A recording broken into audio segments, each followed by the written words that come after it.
Welcome to The Switch, podcasts that are wired to online and offline marketing.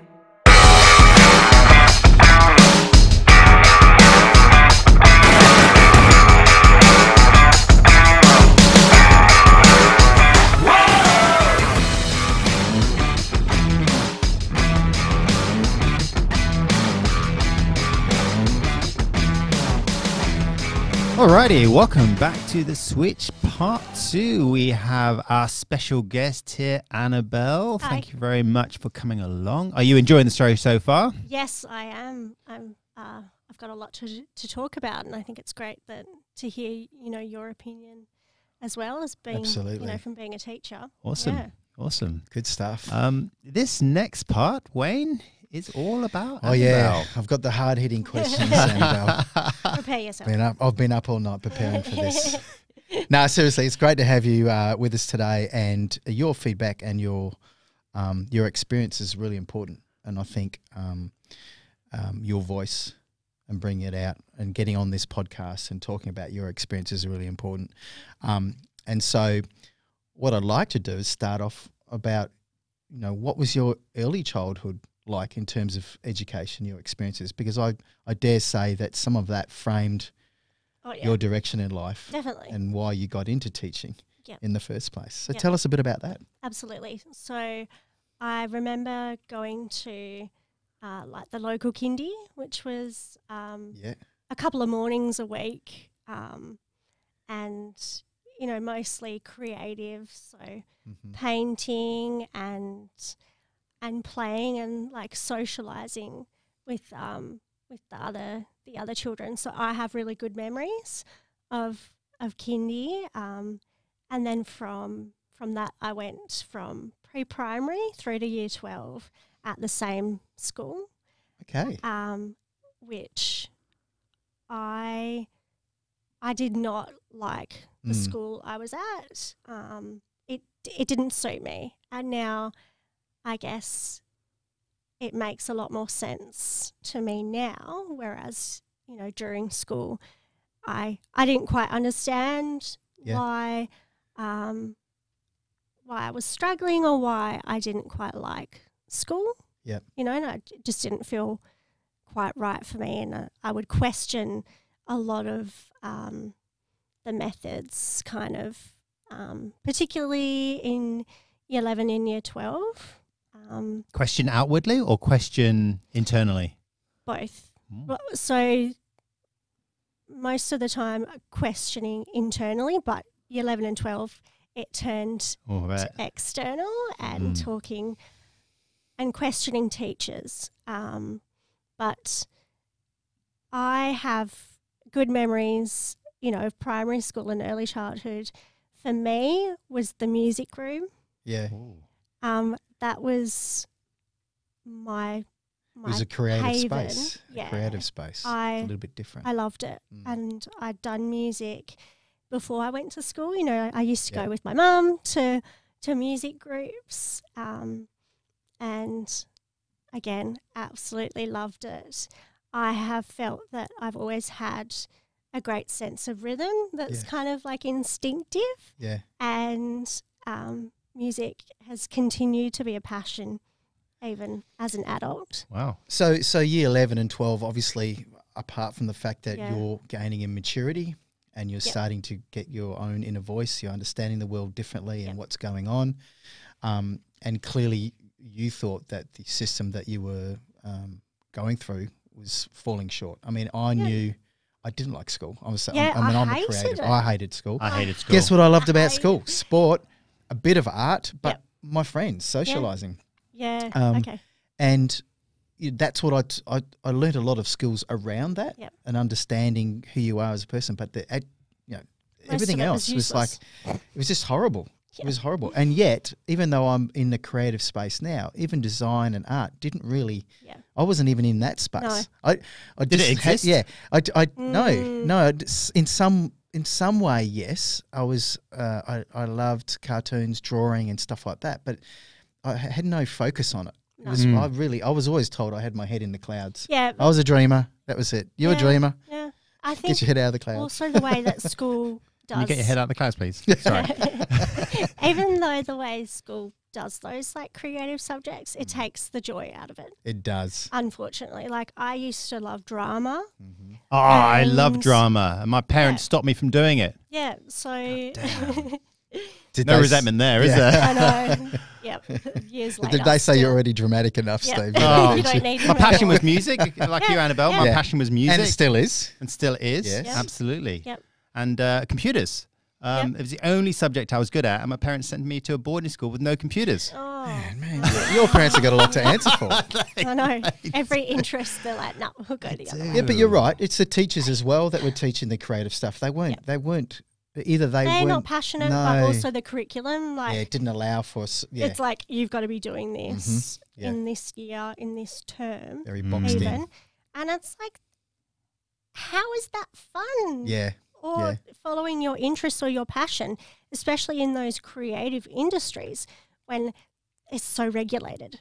yeah. You know, you can't really do what you want. So, Right. I didn't end up doing drama because I hated how it was, you know, you got exams. It was same with music. So, you know, Yeah. I didn't do it Yeah. in a high level. Finland doesn't have any exams. No, they don't, do they? I love And Finland. it totally makes sense. Like we are wanting everyone to fit in a box. Yeah, yeah. And is that then?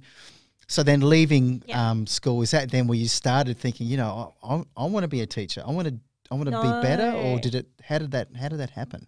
So I think I've had a few passions that were kind of on the mind, and I wasn't sure where to go. Yep. Teaching was definitely one of them, especially early childhood. I've always felt that I can relate or connect and form quite good relationships Yes. with younger children. Yep. And that was even a passion during school, where sometimes I remember in year 7 I was allowed to, as a special kind of role that I had, Yeah. I could go read to a girl in Yeah. kindy, Great. and like Wow. that would make my That's day, so cool. there you almost my go. year. Very Yeah, cool. so it was there very it early. was Yes, always absolutely. there. Even going to after school Mm, care, yeah. I'd be playing with the younger kids. Yep, yep. Even as I was older. So, But also, you would have seen that role was important. Yeah. There was some responsibility there. yeah, Yeah. I liked Got a buzz out of it too. I liked having That's that cool. that kind of responsibility or kind of role model, Yeah. you know, in a sense, Yeah. and a caregiving Yeah. kind of role, Oh, absolutely. which makes sense because again, you know, as a child, I liked to play with the dolls, Mm. and so I think there's always been that caregiving kind of teacher role. Yep. That was on my mind during school, but I guess I didn't know where to go. So I started a different degree first after Yeah. school. Actually, it was in media. And There you go. Connection. Pretty cool. Yeah. I didn't last 6 weeks. Oh, jeez. Yeah. And it was photography. Again, I like the creative. Yep. Mm. But Yep. I couldn't handle the structure Mm. and going straight from school to uni, not really having a break. I was burnt out. I didn't know who I was. Yeah. I didn't know where I was going. And I was really depressed. Wow. So when you say, I couldn't handle the structure, were you Yeah. finding that, was it also you feeling like you were being boxed in, hemmed Yeah. in, and it was just, It's like, this is what you're supposed to do after school. yeah, Go to uni, do a degree. yeah, You know, there wasn't really much other option. I did consider TAFE, but Mhm. I felt like I was more supposed to kind of go to Yeah, uni and do yeah. that thing. That was just kind of my family expectations Yep. as well. Yep. And school expectations. So you struggle with a bit of depression because you found Yeah. lost, and you weren't connecting with anything. Yep. So then, how did that gravitate again towards? Did you get help at that stage? Were you? So I was actually diagnosed with depression when I was 14. Wow. Yep. So I have seen various doctors throughout my life to help with the depression, and I guess it goes in kind of some cycles sometimes where I'm fine for a few years, but I don't do well with major changes. Yeah, right. So a major change of leaving school and having that routine course. for 12 years. Yeah, slap in the face. Like, Wow. you don't know what to do. You're not seeing everyone every day. I didn't know what to do. So I was, really depressed, and I had to take the rest of the year off to reassess what I wanted to do, who I felt I was, where I wanted to go, and just worked at a supermarket, and that was the best decision. I needed to do that. I needed break. That's pretty brave. Yeah, and I needed to reboot, I guess. Yeah. And get mentally healthy as well. And that's so important. I think there's a whole generation of people that didn't get that whole idea of mental stability and your own mental health, because there was always a stigma attached to it. Yeah. For You're God's not sake. supposed to. Exactly, yeah. But but I see that more now. Yeah. With generation of people coming through, they're more attached and knowing what they're feeling and what's not working, what is working. So yeah, I mean, you're to be commended for doing that and seeing that and doing something about it. Yep. And so I think knowing what's right for you. Yeah, and was there an aha moment where you went, right, I'm done with this. It's time to. I've had my time. I'm feeling better about myself. I'm feeling good in the head. I'm going to do this. Or did something happen? Was there a trigger that sent you on the journey back into? Oh, not that I can remember, but it was. I think I was looking for different options. Or career-wise, and early childhood teaching kept on kind of coming back to my mind a lot. Yeah. And then I started looking into different degrees or programs. So I looked into early childhood teaching as well as being an early childhood teaching assistant as well. Kind of found a uni that I felt clicked with me and was a better fit than the other uni I had tried with the other degree as well, because I felt like it was just generally not a right fit. Yep. For me, the other uni. So then I went to kind of the open day, and more was like, I think this is the right fit. Well, I mean, you said it earlier when you were in primary school, you liked doing that. So you've come back to something that clearly was a passion in you, but it hadn't probably come to fruition yet. Yeah. And then all of a sudden it started making more sense. Yeah, it's definitely not. It wasn't even on my radar, like in high school. Yeah. To be, teaching, but it'd always been a passion. I'd done, babysitting. Yep. Or somehow worked or been around, younger kids, and I always felt quite at ease, or quite a playfulness that would come out of me, I guess, that doesn't necessarily come out at other times. Yep. And it felt like quite like I was a sense of ease, and I guess they're not so judgmental. Oh, yeah, yep. So I felt more comfortable being around children, which is quite interesting. So from that point then, when did you? Because clearly at some stage you already knew you've experienced issues within the education system as it was as a child, as a student, and then you've gone through this change and sort of come back and reconnected to something that was a passion in your earlier childhood, and now you're at uni and you're studying, and was there a time where you could already see the writing on the board, so to speak? This system, it's not quite. It's not working for me. I want to do it, but I can already see that there's issues, even with the way you were being taught in order to then teach. Yeah. And I knew that I had I had some great teachers during my school time, which also influenced me to go into teaching, because I realised just the impact a good teacher has compared to a not so good teacher, having actually like a detrimental impact. So teacher that cares. Yeah, and they want to make you feel like you're important, your values, your opinions. You know, you're a human being, not just. I mean, I can still remember the teachers, and one specifically in primary school that had a huge impact on my life. And to this day, I remember him for that exact same reason, because I did not feel like a student around him. He was teaching, but he did it in such a way that you didn't feel like, you know, writing in an exercise book. And he ended up losing his job because even the parents were complaining that his style of teaching was a little bit kind of radical. Maybe. It was radical. He wasn't following the agenda. No. Well, He was doing his own thing. Did you have a teacher that you remember that? Yeah, that my had computer an teacher. impact? He was amazing. Yeah, he was incredible. And yeah, total respect for him. He didn't pander to me. He put me in my place. Told me where it was at. But at the most important times, he was there for me. Yep. And was that because he had a bit of an attitude, Steve? Yeah, I had a huge attitude. And strangely enough, one of my students actually tapped me on the shoulder through Facebook a couple of months ago. He was in Perth, and he oh wow, and we caught up for dim sum.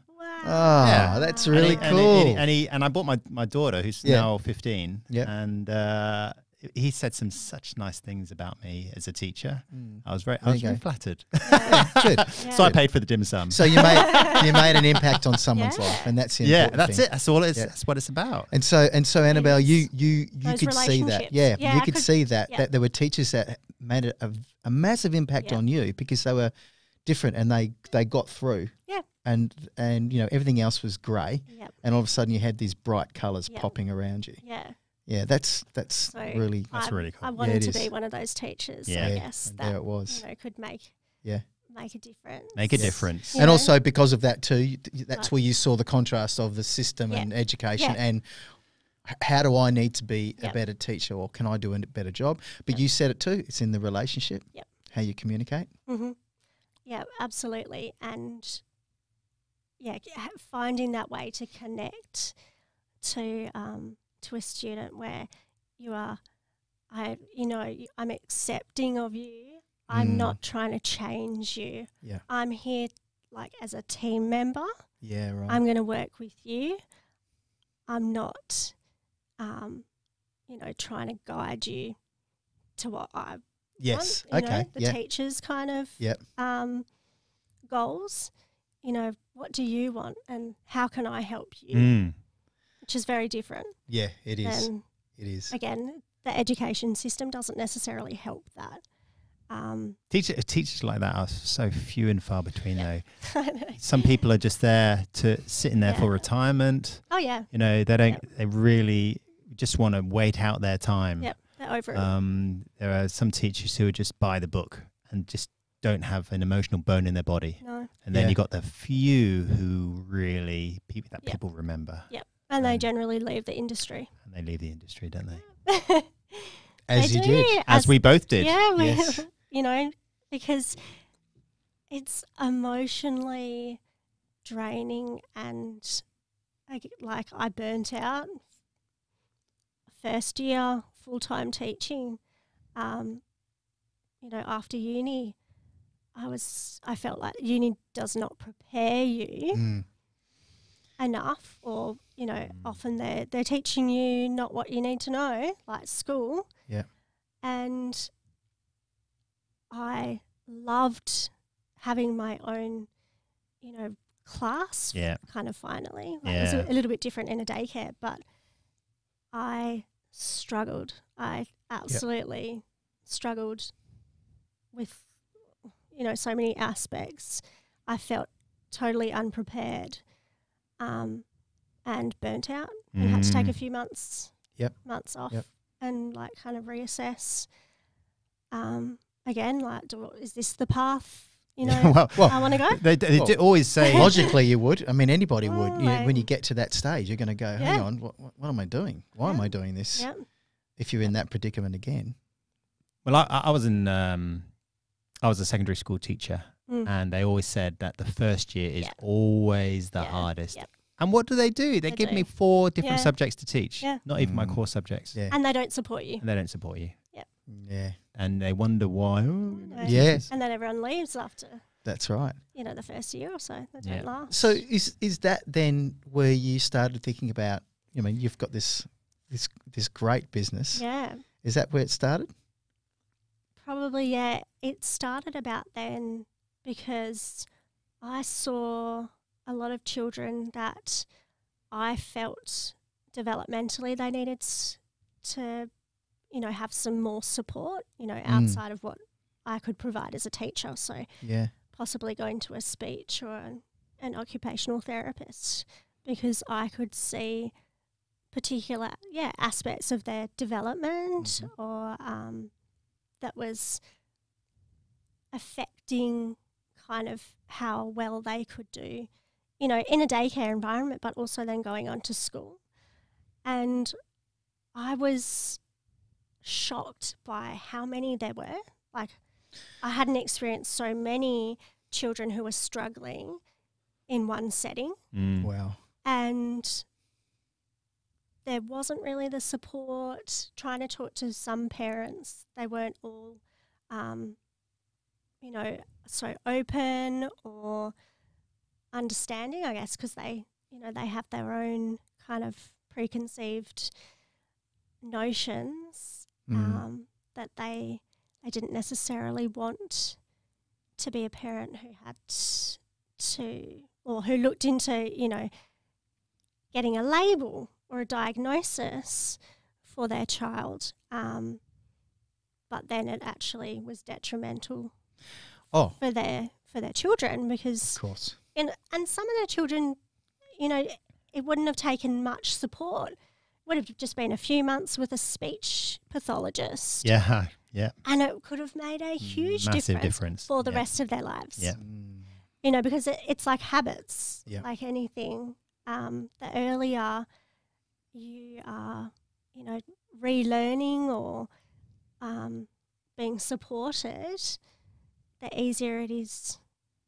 As opposed to later. Yeah, to trying to get your head around it as an adult. Yeah. Where clearly you've shown those signs all through childhood, but nobody has been there, or somebody hasn't done the right thing. So I was struggling because I didn't know how to support these children. Absolutely. And so I was doing extensive research, again, you know, every day after work, trying to figure out what I could do or what I could suggest to parents. And then, you know, I realised just how much I was struggling myself, because I was taking on so much of that home. Yep. So I was not letting any of that go. But then I started really looking into, you know, how I was responding to these children and not actually helping them. And I was actually making things worse. It's like, because I had no idea that I was struggling so much. You had no support. I didn't have any support, but I needed to learn more about myself, because I could see a lot of the same, or I could see a lot of similarities in the children with myself. And I, you know, then, you know, needed to take a break from teaching full time, because I thought, you know, timing wise, perhaps I need to do less hours and that would help, which it did. So I went on to some other daycares, but then I also, you know, it all kind of clicked that I was like, okay, I think I'm autistic. Oh, wow. So it just seeing more and more children who were diagnosed with autism, or, you know, possibly going through the process, I was like, I can really see myself with a lot of similar traits. What age was that? I would have been mid to late 20s. Oof, wowza. Yep. Unbelievable.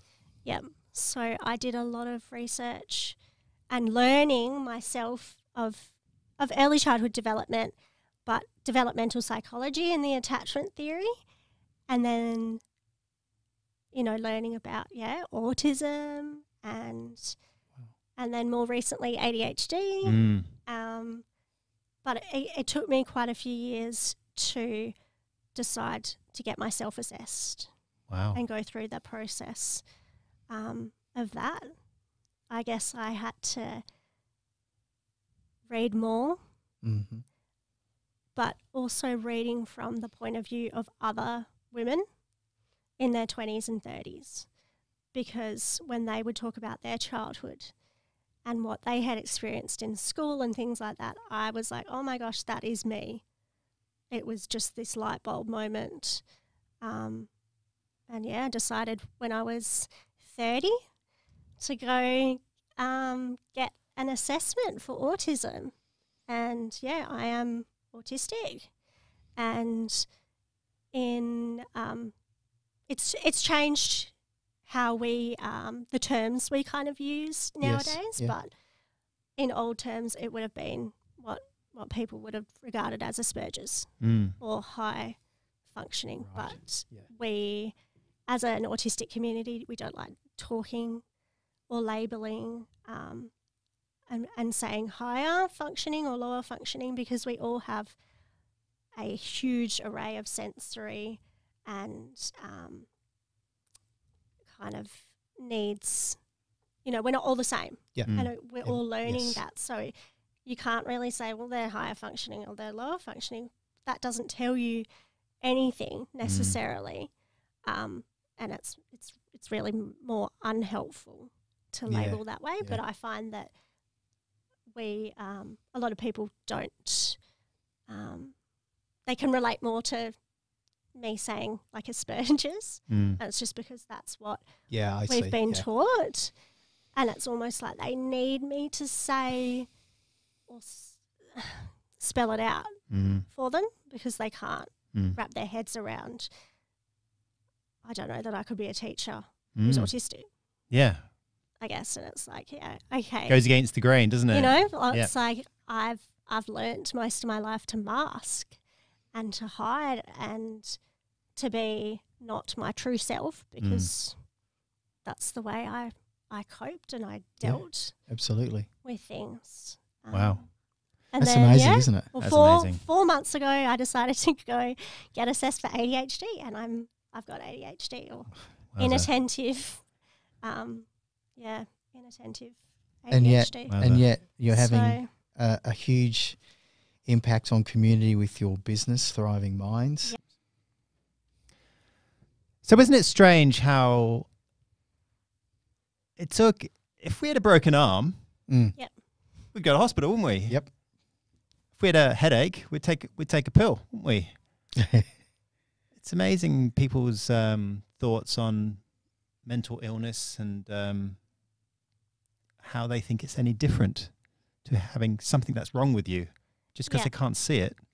Doesn't mean it's any less impactful on your life. No, of course not. Well, I mean, I guess my autistic like signs or traits came about. They appeared like differently. Like in the 90s, you wouldn't say that that's autistic, especially with girls, and it came across as anxiety and then later depression. And so I did see, you know, a few different people, and I was even diagnosed with a learning disorder when I was 6, called auditory processing disorder, because I was having troubles reading, learning to read, and my speech was delayed as well. So I was a late talker because I had a lot of ear infections. So I did see various people, including psychologists, you know, throughout primary school and high school, but no one picked up autism or ADHD. One psychologist, when I was really anxious in year 7, she did suggest that I go to some social skills workshops. That's a bit of a hint. Yeah. Which I did end up going to, and didn't really help. No, but again, you know, like there were kind of so many clues, but no one put them all together. Yeah. And again, Pieces of the puzzle. I was probably like really good at hiding a lot of the things as well. So no one really knew that I was struggling to read social cues. Yeah. So they knew I was anxious or like there was social anxiety, but they didn't know that, you know, what was behind the social anxiety was I was struggling and still do, you know, to read social cues, body language, tone of voice. And, you know, for me, a big thing that clicked was kind of during COVID when we had to wear masks. Oh. And I struggled to read people even more than usual. Yeah, right. It really stood out then. And it absolutely stood out for me. Like that for me was the thing where I was like, okay, I think I need to go get assessed. Yeah. Because I talk to other people and I'd be like, oh, are you struggling to know if, you know, so-and-so's being angry, you know, when they say that, or they're laughing and they're like, no. And then I was like, oh, okay, again, it's only me. I thought that was everyone. Yeah. But that, like, COVID was a very interesting time for me because it just kind of confirmed a few things. You know, like I didn't mind lockdowns and like being at home kind of, I quite liked a few aspects, but the masks, they absolutely threw me and I could not just taking away even more of a person's like facial expressions, then I didn't know, if someone was being sarcastic, even more than... Jeez, don't want to talk to me then. Than the usual, you know. Well, especially with people I didn't know. So once I know someone, but that's actually a good thing. I mean, obviously because of that was just another... It was another in a long list of signs and it got you closer to going, right, I've got to go and get this looked into. It pushed me to really go get it. Brilliant. Well, I'm glad for you. But I'm glad I did. Like I am a person who is proud to say I'm autistic. Which a lot of people aren't, and that's, you know, again, everyone is different. Yeah. But I'm proud to say I am, you know, and that is probably, you know, a big part of my business is celebrating that everyone is different. Yeah. Embracing those differences and then empowering. Yeah. Which like it gives me shivers.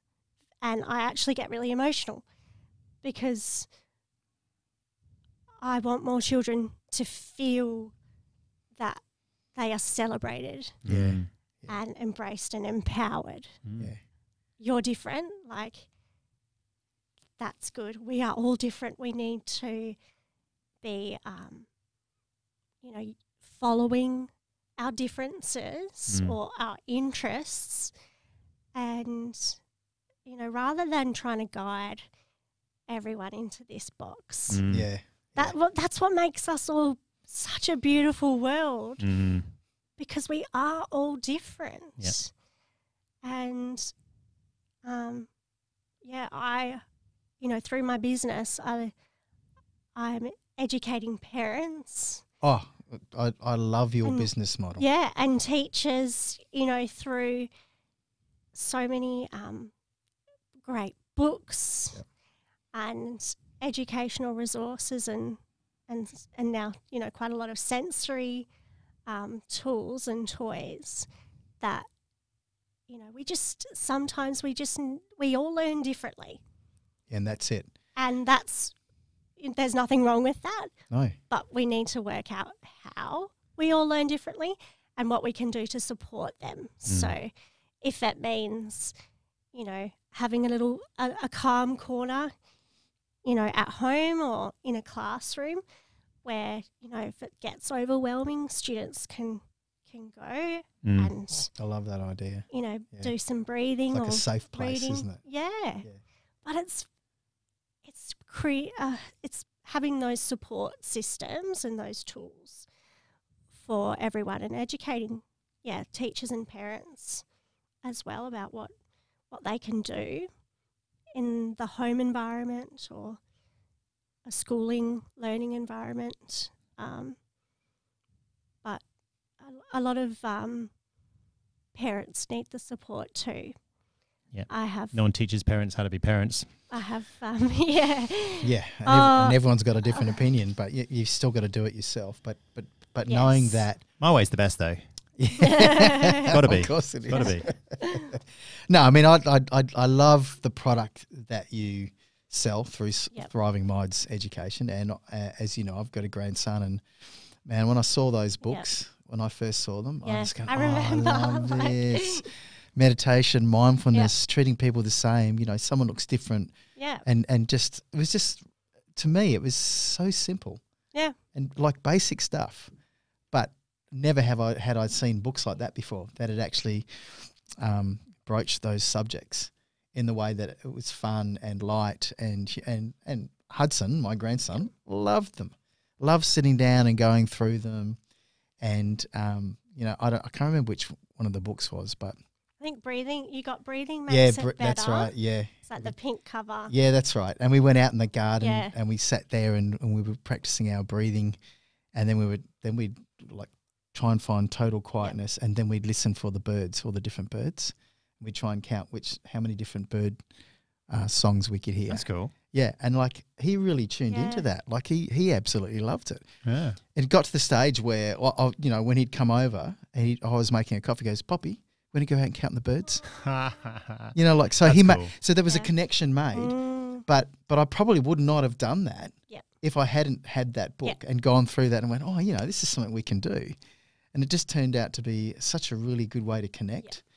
How would you do that in Hong Kong? You'd have to hear the car beeps because there's no birds. It's just like traffic the whole time. Yeah, no clouds either. Love it. So it's an exciting business, and you're now in the Floriat shopping centre with the pop-up business. I have pop-up store. I have a storefront now, so it's been very exciting because it's almost 5 years since I started the business, and then finally having a storefront that is, you know, it's probably like 80 square meters, and it's just awesome. Yeah, like, we got a couple of pictures, don't we? Yeah, I'm pretty sure we do. Here we go. Absolutely. There you are. Oh yes. So there's that's me in the shop.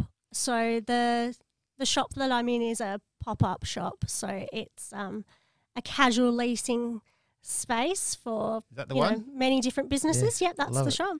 So it was already fitted out with quite a lot of things, so I didn't have to bring too much. Very cool. Which was great. It is, like it's just like your product is just popped in there. Pinks and the yellows just pop. It fits very nicely. Were the pinks and the yellows already there? Yeah. Yeah. Yep. Wow. So it used to be a lolly shop, and like that was like licorice. Oh, nice. The colours. Of course. Yeah. Okay. Which, you know, very cool. It fits quite well actually.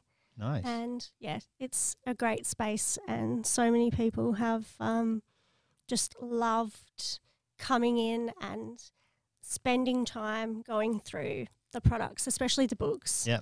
You know, being able to actually look through books versus online, you know, trying to work out books. Yeah. And I'm sure that's helped you as well, because you're interacting with the people that are buying from you. It's good for you as well. I've loved being able to talk to, you know, teachers, parents and children, and getting that direct feedback or, you know, comments about, you know, the products, but as well as what's going on in their life and in school for them. And I've been amazed by just how many kids are struggling in school. Yeah. Wow. Yeah. And you're learning that through their parents, their grandparents, the people that are coming into the shop. On the ground. Yeah. Yeah. They're coming in and then they're, you know, telling me, is there anything that can help them, you know, in school when they're sitting at mat time, they're chewing on their shirt. Yeah. Or, you know, twirling their hair, and the teachers are getting frustrated because they're not focusing. And so I'm able to, give suggestions as well. And it's opened up my eyes to older children as well, because that wasn't my area of knowledge. Older being 6 to 10 or? Yeah, but even up to 14. Okay. And some older teenagers, definitely getting parents, coming in and,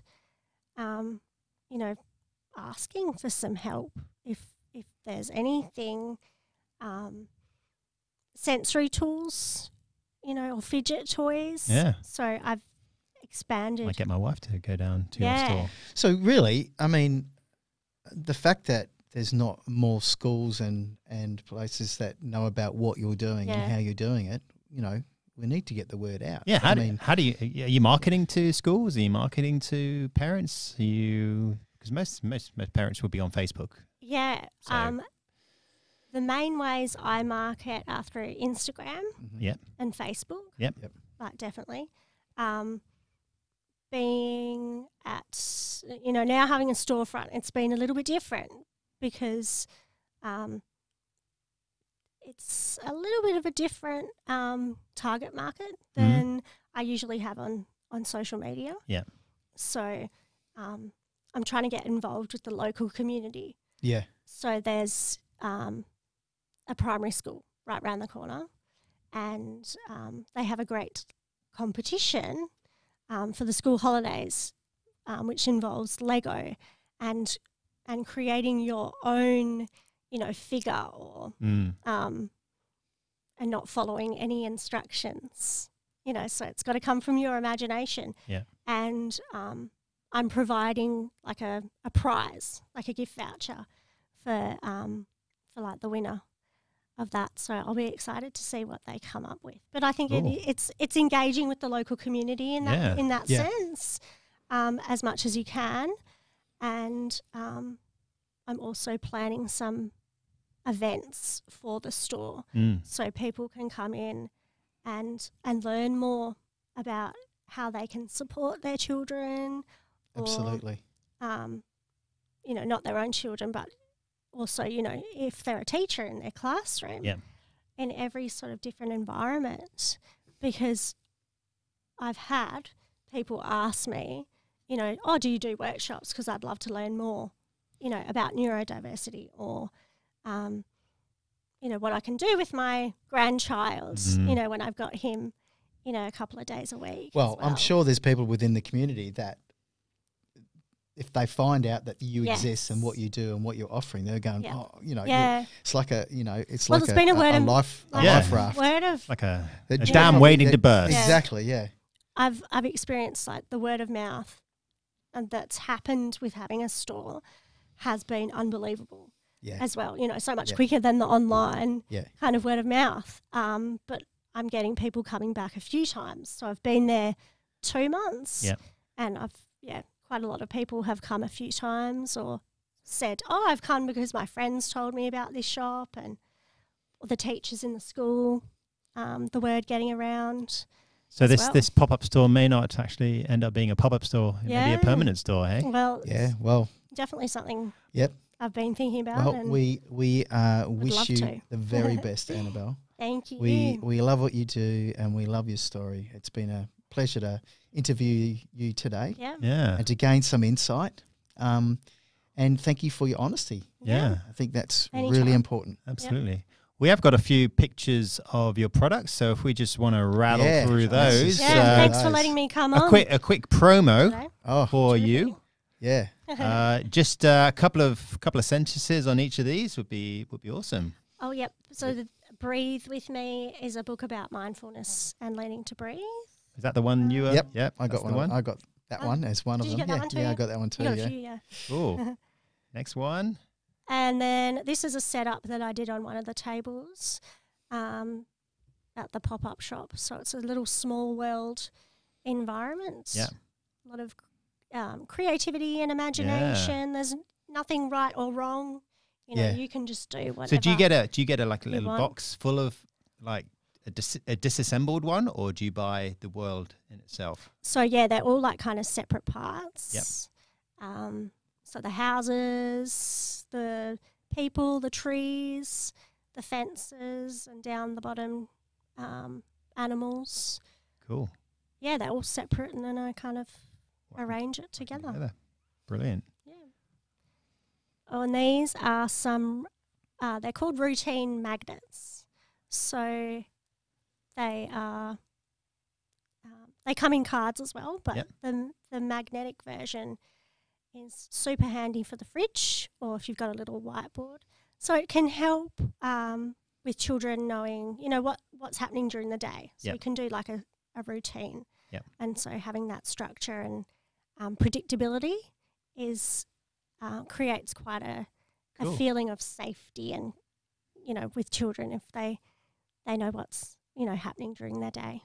We had a reward chart on our fridge. Yes. When my kids are growing up. Yeah, we did the same. Yeah, absolutely. And you know what? We almost had another one just a couple of weeks ago because my daughter kept on turning up to school late. And you know what we did? We said, if you turn up late once again, she's 15, you have to pay your sister $5. Oh, never happened She's again. never been late since. I love that psychology. She's a bit old for a reward chart.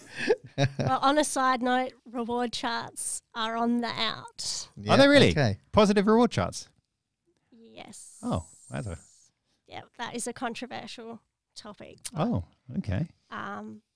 Reward systems in general, like are on the out. Oh, interesting.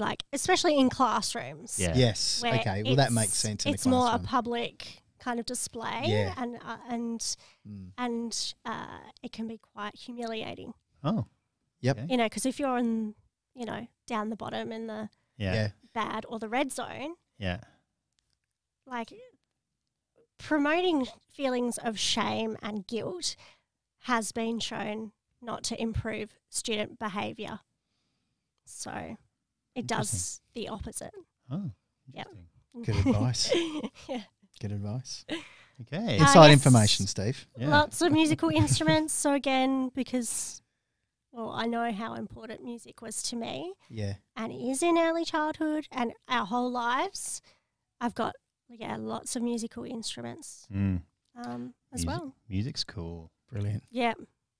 I do a lot of fairy garden packs and kits that I put together because it promotes imagination and it does get sort of older age children involved as well.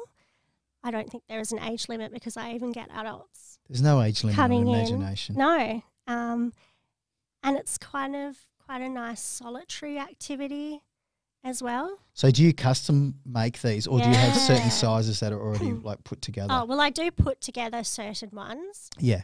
I can do custom ones and then you can also get like a lot of the accessories on their own. Okay. Yeah. And the last one?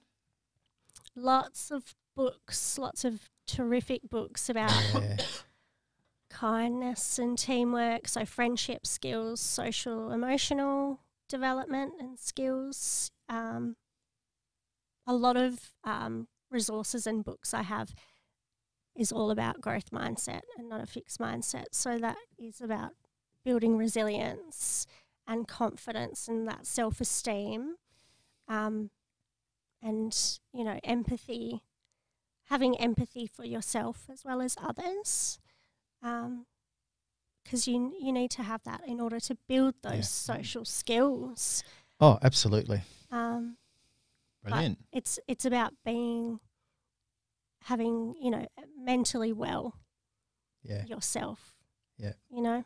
The best collection of kids' books I've ever seen. Yep. I just love it. Yep. I spend hours and hours looking. I love books. Brilliant. Good stuff. Oh, thanks a lot, Annabelle. Thanks so much. Yeah, moving on to the next good stuff. part. Yeah. No worries.